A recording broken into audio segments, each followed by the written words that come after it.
O programa de hoje nos remete ao segundo Seminário Internacional Histórias do Pós-Abolição no Mundo Atlântico, que aconteceu em junho deste ano na Fundação Getúlio Vargas, no Rio de Janeiro.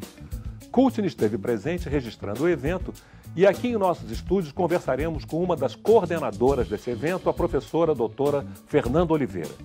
Fique com a gente e seja bem-vindo ao Courtney na TV.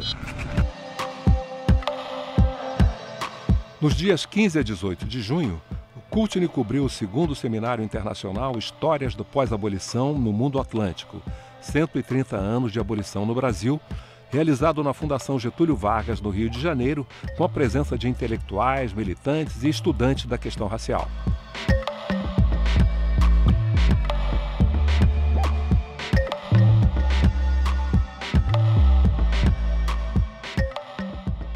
A estética é uma forma de reivindicação política, é uma forma de domínio sobre o seu próprio corpo, um corpo negro que sempre foi negado, um corpo negro que sempre foi imputado ao estado de dor, de não humanidade, uma questão que sempre foi externa, enquanto que o corpo negro sempre utilizou-se, afinal essa é a nossa principal ferramenta, para dizer algo sobre si. Então a gente vem desde as irmandades, né, passando pelos clubes, a própria Frente Negra, enfim, o Movimento Negro Unificado, uma série de grupos negros que utilizaram a estética como uma forma de denúncia, mas também de afirmação, né, pensando que, eu costumo dizer que a história do pós-abolição nas Américas ela é marcada não por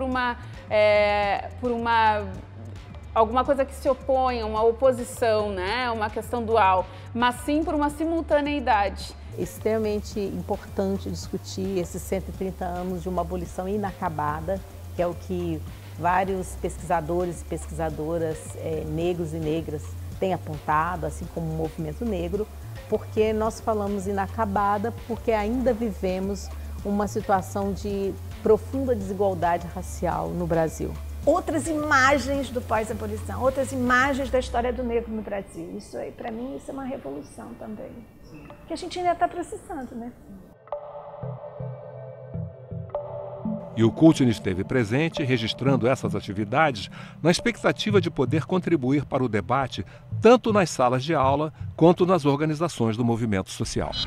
Nossa convidada de hoje é historiadora, pós-doutoranda pela Universidade Rural do Rio de Janeiro, com doutorado pela Universidade Federal do Rio Grande do Sul, mestrado pela PUC do mesmo Rio Grande do Sul e licenciatura pela Universidade Federal de Pelotas. Atualmente é coordenadora do Grupo de Trabalho Emancipações e Pós-Abolição da Associação Nacional de História Rio Grande do Sul e do Grupo de Estudos Atinuqué, sobre pensamento de mulheres negras. Tem experiência docente nos cursos de licenciatura em História e Letras e de pesquisa na área de História. Nós vamos conversar com a professora doutora Fernanda Oliveira. Professora, emancipações no plural, por quê? Emancipações no plural tem a ver com pensar a experiência negra em diferentes espaços das Américas, inclusive pensando a América também como um espaço plural, que não cabe em uma coisa só. Então, pensar essas emancipações a partir de diferentes formas de colonização, de questões administrativas desses espaços coloniais e imperiais, como é o caso do Brasil, do Império do Brasil, mas pensar isso de uma forma mais plural, de relacionar, percebendo, tendo por foco, por eixo pelo menos, essa experiência negra nas Américas. E ela é muito diversa? Ela é bastante diversa, mas ela é bastante semelhante também. Ela é diversa a partir da forma como essas organizações administrativas se estabeleceram nesses espaços. Ela é diversa quando a gente observa a quantidade de pessoas negras, sobretudo, enfim, africanas e seus descendentes que aportaram nas Américas. Então, ela acaba tendo algumas questões que vão divergir. Mas, por outro lado, a partir da instituição da escravidão, né, desde o século XV, essa nova forma de escravidão, essa escravidão moderna, nós temos uma forma de organização que é bastante semelhante. E aí, a partir dessa forma de organização bastante semelhante, a organização dos coletivos negros, dos grupos, pensando os grupos de pessoas escravizadas nas Américas, também vai ser semelhante em termos de resistência. Então, a gente tem uma série de questões que vão se aproximar na forma como esses sujeitos, esses homens e essas mulheres negras se organizaram e resistiram a todo esse período de escravidão e organizaram-se também para romper com essa escravidão ainda durante uma sociedade escravista e mesmo na sociedade pós-abolição. Nós sabemos que a raça, o próprio conceito de raça e as categorias raciais a ele vinculadas, como negro, branco, tudo isso é produto de uma construção. Fale-nos um pouco sobre racialização. Sim.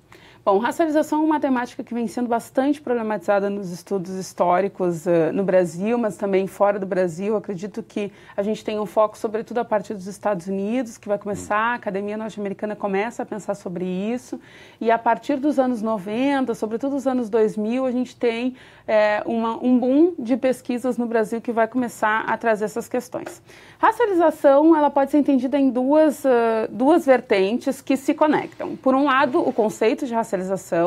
Racialização nada mais é do que como opera a ideia de raça na sociedade e, por outro lado, como é que se dá esse processo, que é o que é mais caro aos historiadores. Em geral, quem trabalha mais com racialização enquanto conceito é um pouco o pessoal das ciências sociais, da sociologia, e os historiadoras caminham mais para o lado do processo.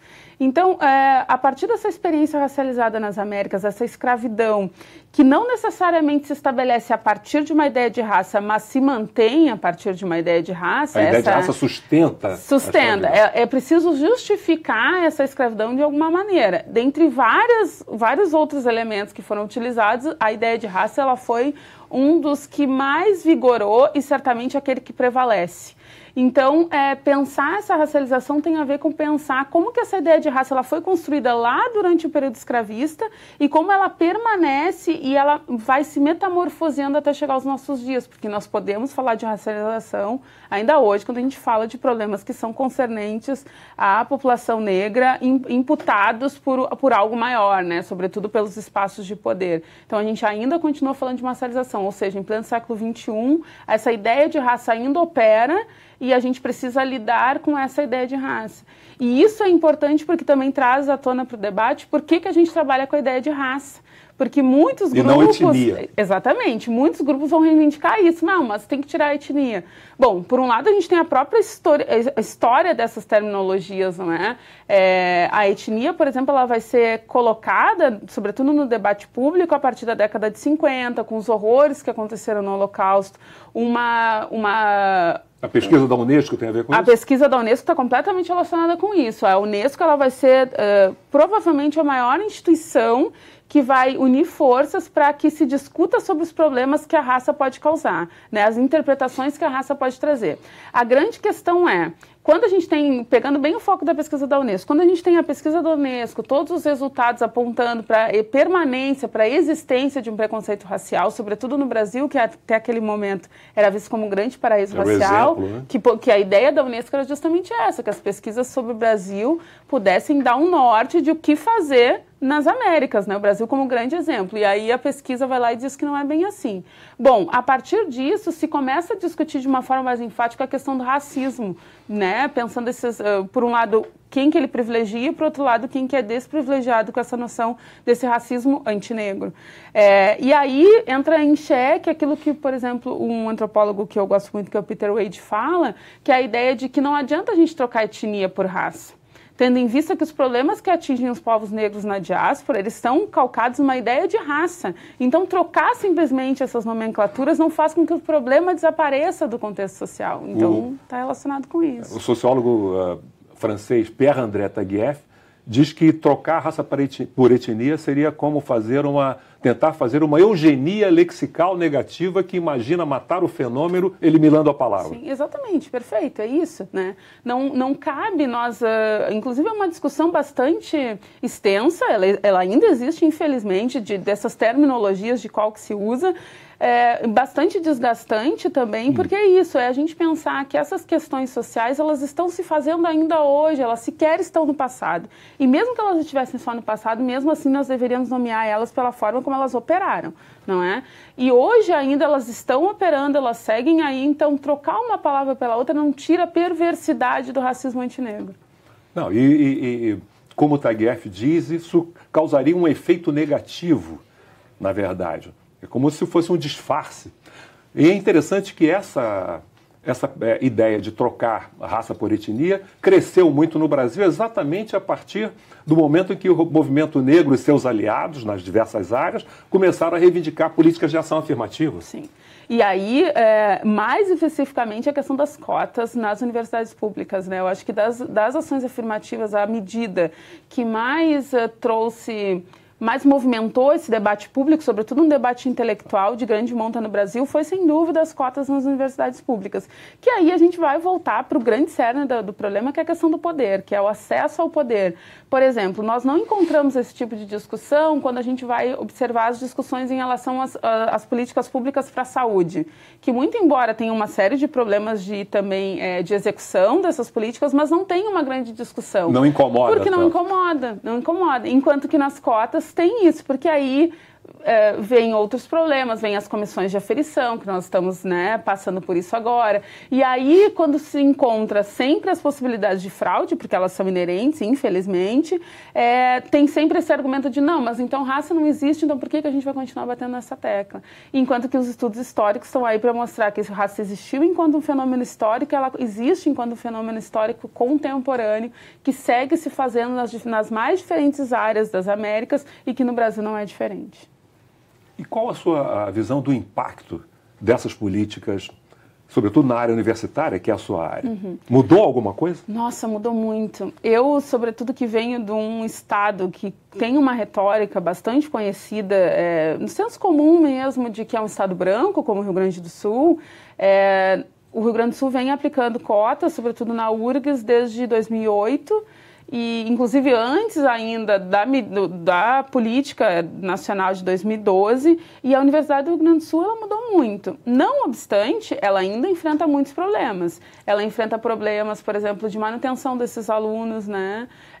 Por exemplo, ainda essa semana teve uma denúncia, por exemplo, em relação a um professor, de vários comentários que ainda alcançam esses alunos e de uma dificuldade presente em várias universidades de lidar com esses problemas e de direcionar esse problema sempre para o aluno cotista. É sempre a vítima, ele cria o problema, ele é a vítima, ele que não entendeu o que foi colocado. Então, eu acho que a gente tem...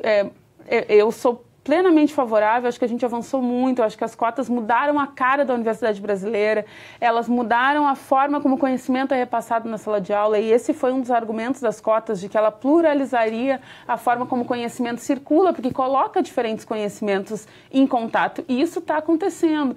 Agora... Aquela visão que, por exemplo, é defendida por grandes corporações internacionais, corporações com sede nos Estados Unidos, sobretudo, de que essas políticas de diversidade, de maneira geral, não beneficiam apenas os objetos da política, mas beneficiam a instituição, porque elas trazem uma pluralidade e, portanto, mais riqueza. É isso? Sim, exatamente. Até porque é isso. Aí vamos voltar para a própria etimologia da palavra, do que significa universidade. Esse conhecimento universal, de colocar vários conhecimentos em contato. E, infelizmente, a universidade ainda tem dificuldade de fazer isso.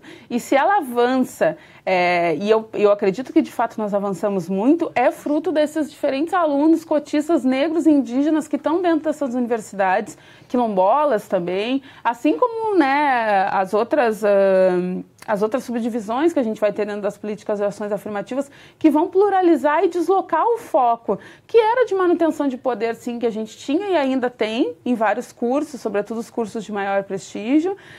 A gente desloca o foco e coloca uma outra possibilidade de aprendizado. E eu acredito que isso é sempre extremamente positivo, a gente só tem a ganhar com isso. E a sua resposta nos remete à questão da branquitude, mas nós vamos falar sobre ela depois do intervalo.